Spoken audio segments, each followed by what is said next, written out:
Saya sudah koordinasi dengan Badan Kehormatan dan sebelumnya Pak Masinton sudah mendapat teguran lisan dan sekarang akan diberikan teguran lagi sesuai dengan ADART partai.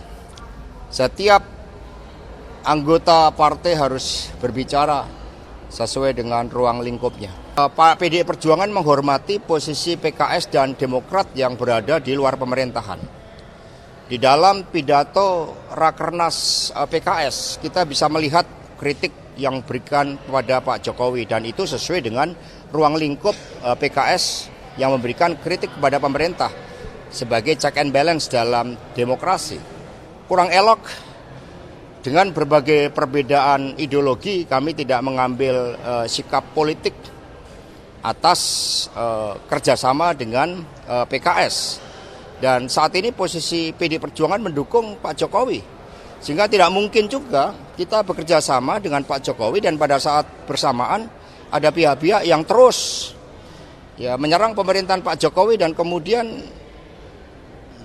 dilakukan suatu penggalangan. Kan kita juga harus melihat kepemimpinan Pak Jokowi sebagai konsistensi sikap dari PDI Perjuangan. Jadi selain perbedaan ideologi, kami menghormati posisi PKS yang berada di luar pemerintahan. Tetapi untuk bekerja sama dengan PKS ditinjau dari aspek ideologi, aspek historis, ada hal yang memang berbeda. Kemudian untuk skenario ke depan, Pak? Sedangkan kalau dengan Demokrat, ini kan juga bukan hanya berkaitan dengan aspek-aspek historis, itu kita bisa lakukan suatu proses rasionalisasi atas masa lalu dengan melihat kepentingan masa depan. Tetapi ketika apa yang dilakukan oleh pemerintahan Bapak Presiden SBY selama 2 periode, apakah itu juga sesuai dengan yang dijanjikan kepada rakyat?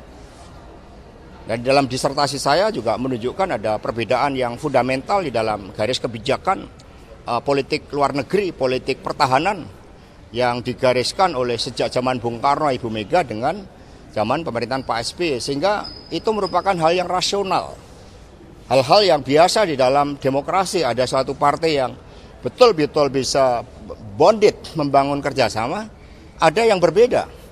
Di Amerika, Demokrat, Republik, 2 hal yang berbeda, itu hal yang biasa. Nah sehingga bagi PDI Perjuangan sikap politik dari PDI Perjuangan seperti itu tugas saya sebagai sekjen untuk menyampaikan.